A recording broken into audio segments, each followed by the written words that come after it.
বিষয় হলো চুরি এবং ডাকাতি সম্পর্কে। ইসলামে কতটুকু চুরি করলে তার শাস্তি কি, কতটুকু চুরি করলে তার হাত কাটা যাবে। রাসূলুল্লাহ সাল্লাল্লাহু আলাইহি ওয়াসাল্লামের লাশকে চুরি করার জন্য কিছু ইহুদি চেয়েছিলেন। বর্তমান আমাদের যে প্রধানমন্ত্রী, তার সচিবালয় থেকে প্রধানমন্ত্রী ফোনের লাল তার, রেড তার চুরি হয়েছে। এইভাবে আমাদের এলাকায় আমাদের মসজিদ থেকেও অনেক জিনিস চুরি হয়েছে। আবার কিছু চোর আছে যারা কলম দিয়ে চুরি করে। তার মধ্যে থেকে রাস্তাঘাট যখন করে তখন রাস্তার যে বাজেট হয় এই বাজেট থেকে সে নরমাল একটা ইট ঢুকাই দেয়, তার মানে সে কলম দিয়ে চুরি করে। আবার কিছু চোর আছে রাস্তার মধ্যে যখন রাস্তা হওয়ার জন্য অথবা স্কুল কলেজ হওয়ার জন্য ইট বালি সিমেন্ট এনে রাখে, তখন ওইখান থেকে তারা চুরি করে তাদের ঘরে নিয়ে আসে। তো আল্লাহ তাআলা এই চোর সম্পর্কে কি বলেন? সূরা মায়েদার 38 নম্বর আয়াতে আল্লাহ তাআলা চোর সম্পর্কে বলেন। চোরের শাস্তি কি, চোরকে কি করা যাবে? আল্লাহ বলেন, ওয়াসসারিকু ওয়াসসারিকাতু ফাকতাউ আইদিয়াহুমা জাযাআন বিমা কাসাবা নাকালাম মিনাল্লাহ ওয়াল্লাহু আজিজুন হাকীম।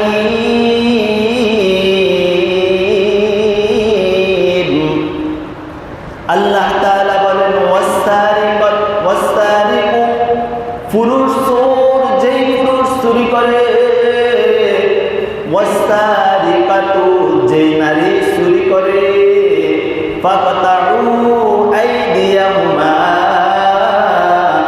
তাদের হাত তোমরা কেটে দাও, জাযাআন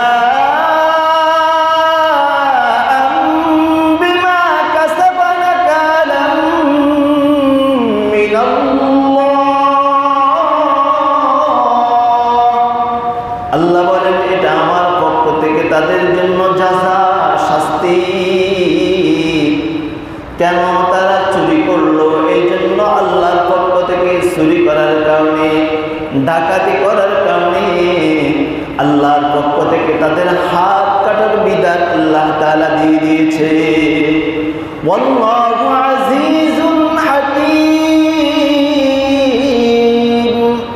আল্লাহ তাআলা বলেন, ওয়াল্লাহু, নিশ্চয় আমি আল্লাহ তাআলা আজিজুন হাকীম, পরাক্রমশালী, প্রজ্ঞাময় এবং বিচারক।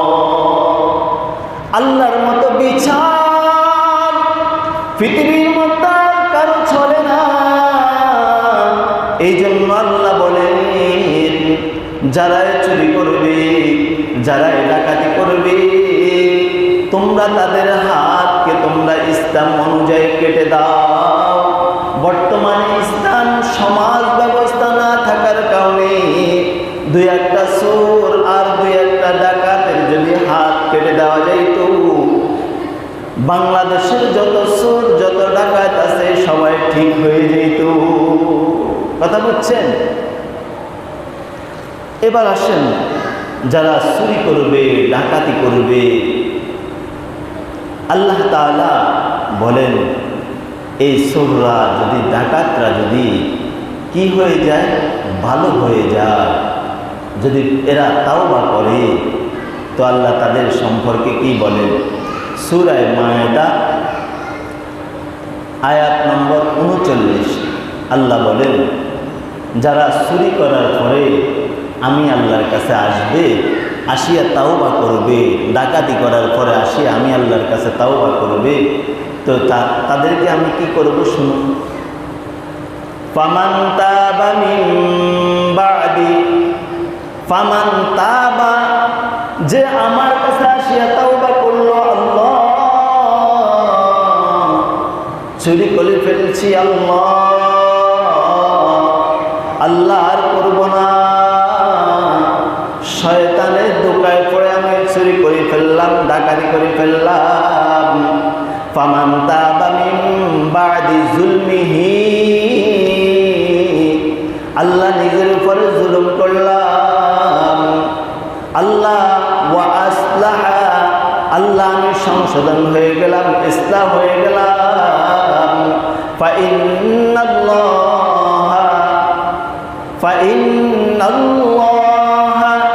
ইয়াতুবু আলাইহি, আল্লাহ নিজের উপর তওবা করলাম, আর চুরি ডাকাতি রাহাজানি এগুলা আর করব না। আল্লাহ বলেন ইন্নাল্লাহা গফুরুর রহিম, ইন্নাল্লাহ, আমি আল্লাহ তাআলা গফুরুর রহিম, ক্ষমাশীল দয়ালু। আল্লাহর মতো ক্ষমা পৃথিবীর মধ্যে আর কেউ করবে না। এই জন্য যারা অতীতে চুরি করেছেন, ডাকাতি করেছে, রাহাজানি করেছে, মানুষের উপর জুলুম করেছে, এরা আসি যদি আল্লাহর কাছে তাওবা করে, তো আল্লাহ তাদের তাওবাকে কবুল করবে আর তাদেরকে মাফ করে দেবে। চুরি, ডাকাতি, জুলুম, অত্যাচার, এটা কি শুধু আজ থেকে শুরু হয়েছে, এখন থেকে শুরু হয়েছে, না আগেও ছিল? আমরা একটু আগ থেকে আসি। রাসূলুল্লাহ সাল্লাল্লাহু আলাইহি ওয়াসাল্লামের লাশ চুরি করার জন্য, রাসূলুল্লাহ সাল্লাল্লাহু আলাইহি ওয়াসাল্লামের লাশ মুবারক চুরি করার জন্য কিছু ইহুদি তারা চেয়েছে রসুলের লাশকে চুরি করে তারা এইখান থেকে অন্য জায়গায় নিয়ে যাবে, যাতে করে মানুষ মক্কা মদিনাকে তার দিকে না আসে, মানুষ রসুলের খানায় কাবার দিকে না আসে, রসুলের রওজা মুবারক দিকে না আসে। এই জন্য কিছু ইহুদিরা রসুলের লাশ চুরি করার জন্য চেয়েছে। রাসূলুল্লাহ সাল্লাল্লাহু আলাইহি ওয়াসাল্লামের লাশ চুরি করার জন্য তিনজন ইহুদি 557 হিজরিতে রাসূলের লাশ মোবারক চুরি করার জন্য 32 বছর পর্যন্ত এই তিনজন ইহুদি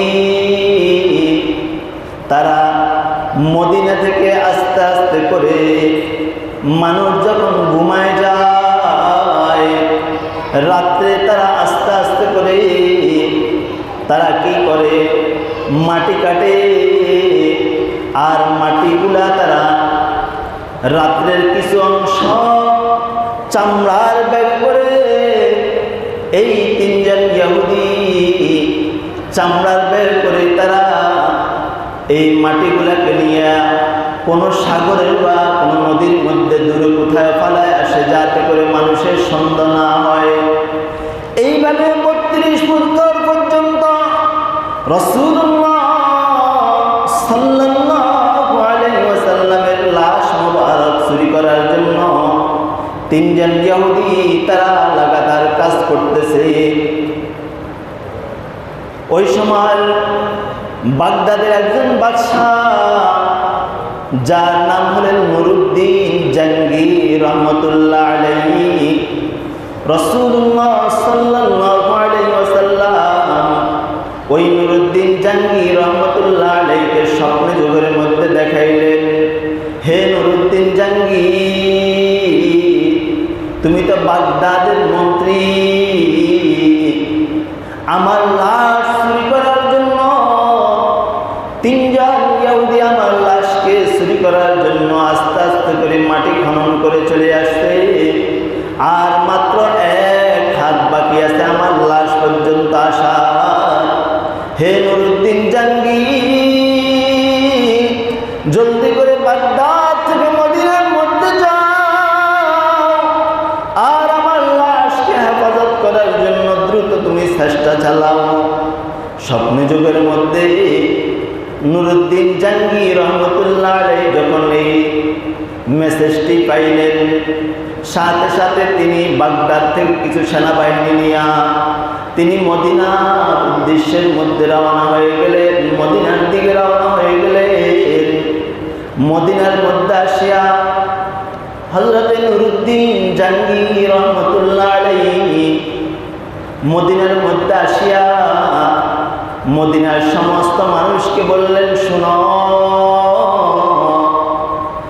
আজ থেকে এখন থেকে কেউ মদিনা থেকে বের হইতে পারবে না, শুধু মদিনার মধ্যে ঢুকতে পারবে। নুরুদ্দিন জাঙ্গি রহমতুল্লাহ আলাইহি যখন স্বপ্নের মধ্যে রাসূলুল্লাহ সাল্লাল্লাহু আলাইহি ওয়াসাল্লামের লাশ মোবারক চুরি হয়েছে, এই মেসেজটি যখন তিনি স্বপ্নে যুগের মধ্যে পাইলেন, সাথে সাথে খাওয়ার দাওয়ার সব কিছু বন্ধ করে দিয়েছেন, শুধু পানি খাইয়া কোনো রকম জীবনযাপন করতেছে। মদিনার মধ্যে আসার পরে নুরুদ্দিন জাঙ্গি রহমতুল্লাহ আলাইহি তিনি মদিনার সমস্ত মানুষকে বললেন, আমি সবাইকে মেহমানদারি করব, কেউ আমার খাওয়ার থেকে যেন বাকি না থাকে। মদিনার যত লোক আছে আমি সবাইকে মেহমানদারি করব। তিনি মেহমানদারির ব্যবস্থা শুরু করলেন। একে একে 17 দিন পর্যন্ত লাগাতার মেহমানদারি করতেছে, মানুষকে খাওয়াইতেছে। কিন্তু 17 দিনের মধ্যে যে 3 জন তার স্বপ্ন যুগের মধ্যে দেখতেছে রাসূলের লাশ চুরি করার জন্য আসছে, এই 17 দিনের মধ্যে 3 জনকে খুঁজে পান নাই। আল্লাহর হাবিব সাল্লাল্লাহু আলাইহি ওয়াসাল্লাম স্বপ্ন যুগের মধ্যে নুরুদ্দিন জাঙ্গিকে বললেন, হে নুরুদ্দিন জাঙ্গি, যারা আমার লাশ চুরি করার জন্য আসছে তাদের চক্ষুর বৃত্তে দেখবা, চক্ষুর বৃত্তে দেখবা মার্বেল যেরকম নীল, তাদের চক্ষুটা এরকম ভিতরে নীল হয়ে আছে। 17 দিন পর্যন্ত লাগাতার মদিনার মানুষকে দাওয়াত দিয়ে খাওয়াইলেন, কিন্তু রাসূলের লাশ চুরি হয়ে যাবে, চোরকে ধরতে পারেন না। এক পর্যায়ে তিনি সেনাবাহিনীদেরকে অর্ডার দিলেন, মদিনার মধ্যে আর কোনো মানুষ আমার দাওয়াতে অংশগ্রহণ করে নাই, এরকম কোনো মানুষ আছে কিনা? সেনাবাহিনীরা বললেন, হুজুর, 3 জন ব্যক্তি বাকি আছে যারা কারো দাওয়াতে অংশগ্রহণ করে না, মুসলমানদের কোনো দাওয়াতে এরা অংশগ্রহণ করে না, উল্টা সব সময় মুসলমান গরিব অসহায় যারা আছে এদেরকে দান করে। নুরুদ্দিন জাঙ্গি রহমতুল্লাহ আলাইহি বললেন, তাদেরকে নিয়ে আসো। হযরত নুরুদ্দিন জাঙ্গি রহমতুল্লাহ আলাইহি ওই সময় মদিনার বাদশা ছিলেন জালালউদ্দিন সুয়ুতি। তিনি জালালউদ্দিন সুয়ুতিকে বললেন, আপনি আমার সাথে চলেন। জালালউদ্দিন সুয়ুতি আর নুরুদ্দিন জাঙ্গি রহমতুল্লাহ আলাইহি যখন মসজিদের মধ্যে ঢুকলেন, বাহির থেকে খুব জিকিরের আওয়াজ শোনা যাচ্ছে। নুরুদ্দিন জাঙ্গি রহমতুল্লাহ আলাইহি বলেন, দরজা খোলো। এই 3 জন ইহুদি তারা দরজা খুললেন। দরজা খোলার পরে বললেন, তোমরা আমার দাওয়াতে কেন অংশগ্রহণ করে নাই? বললেন, আমরা কোনো মানুষের কোনো জিনিস খাই না। নুরুদ্দিন জাঙ্গি রহমতুল্লাহ আলাইহি বলে, তোমরা এখানে কি করো? বলে, আমরা তো জিকির করতেছি। নুরুদ্দিন জাঙ্গি রহমতুল্লাহ আলাইহি তখন তাদেরকে বললেন, তোমরা উঠো, আমি এখানে একটু চেক করব। চেক করার পরে নুরুদ্দিন জাঙ্গি রহমতুল্লাহ আলাইহি দেখলেন তারা যেই জায়গার মধ্যে যাইয়া জিকির করতেছে ওই জায়গার মধ্যে একটা বড় একটা পাথর দেখা যাচ্ছে। জিজ্ঞেস করলেন, তোমাদের এই জায়গার মধ্যে পাথর কেন? বলে, আমরা এই পাথরের উপরে বসিয়া ইবাদত করি। এবার নুরুদ্দিন জাহাঙ্গীর রহমতুল্লাহ আলাইহি ওই ইহুদিদেরকে সরাইয়া ওই পাথরটা সরাইলেন। দেখে পাথরের নিচে একটা সুড়ঙ্গ। যাইতে যাইতে দেখলেন রাসূলুল্লাহ সাল্লাল্লাহু আলাইহি ওয়াসাল্লামের লাশ মুবারকের আর মাত্র এক হাত বাকি আছে। এবার নুরুদ্দিন জাহাঙ্গীর রহমতুল্লাহ আলাইহি বললেন, কি ব্যাপার,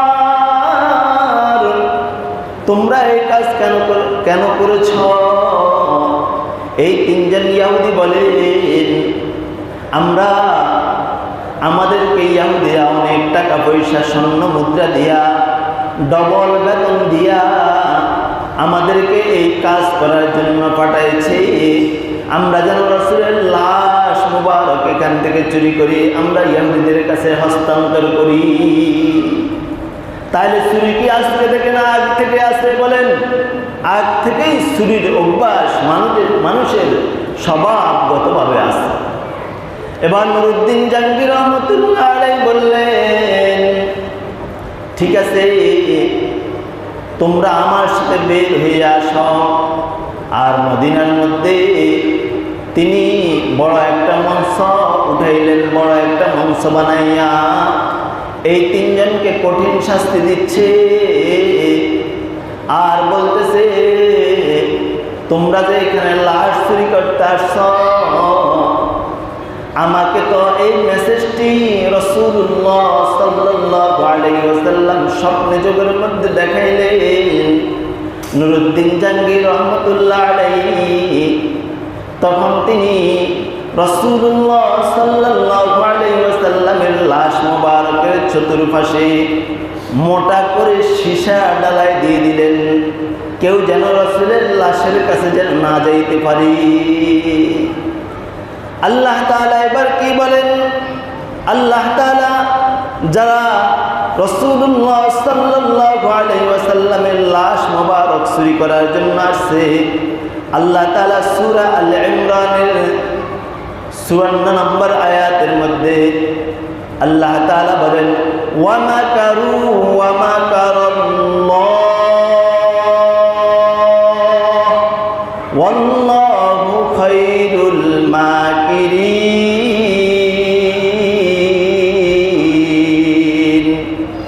তারা যে ষড়যন্ত্র করছে, আল্লাহ তাআলা তাদের ষড়যন্ত্রকে ব্যর্থ করে দিয়েছেন।